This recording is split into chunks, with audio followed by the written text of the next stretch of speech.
धर्मपुर नाम की एक नगरी थी। उसमें धर्मशील नाम का राजा राज करता था। उसके अंदर नाम का दीवान था।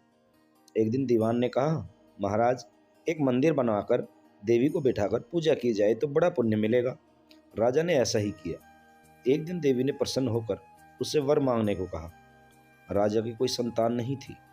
उसने देवी से पुत्र मांगा। देवी बोली, अच्छी बात है, तेरे बड़ा प्रतापी पुत्र प्राप्त होगा। कुछ दिन बाद राजा को एक लड़का हुआ। सारे नगर में बड़ी खुशी मनाई गई। एक दिन एक धोबी अपने मित्र के साथ उस नगर में आया। उसकी निगाह देवी के मंदिर पर पड़ी। उसने देवी को प्रणाम करने का इरादा किया। उसी समय उसे एक धोबी की लड़की दिखाई दी जो बहुत सुंदर थी। उसे देखकर वह इतना पागल हो गया कि उसने मंदिर में जाकर देवी से प्रार्थना की, हे देवी, यह लड़की मुझे मिल जाए। अगर मिल गई तो मैं अपना सिर तुझ पर चढ़ा दूंगा। इसके बाद वह हर घड़ी बेचैन रहने लगा। उसके मित्र ने उसके पिता से सारा हाल कहा। अपने बेटे की यह हालत देखकर वह लड़की के पिता के पास गया और उससे अनुरोध करने पर दोनों का विवाह हो गया। विवाह के कुछ दिन बाद लड़की के पिता के यहाँ उत्सव था और उसमें शामिल होने के लिए न्योता आया। मित्रों को साथ लेकर दोनों चल पड़े। रास्ते में उसी देवी का मंदिर पड़ा तो लड़के को अपना वादा याद आ गया।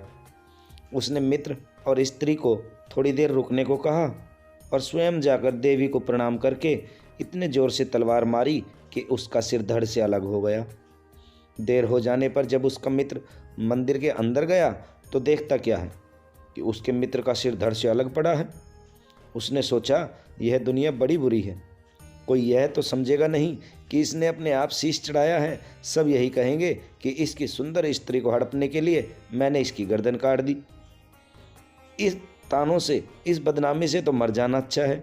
और यह सोचकर उसने तलवार अपने गर्दन उड़ा दी। उधर बाहर खड़ी स्त्री जब हैरान हो गई तो मंदिर के भीतर गई। देखकर वह भी चकित हो गई। सोचने लगी कि दुनिया कहेगी यह बुरी औरत होगी, इसलिए दोनों को मार कर आई है। इसी बदनामी से तो मर जाना अच्छा है।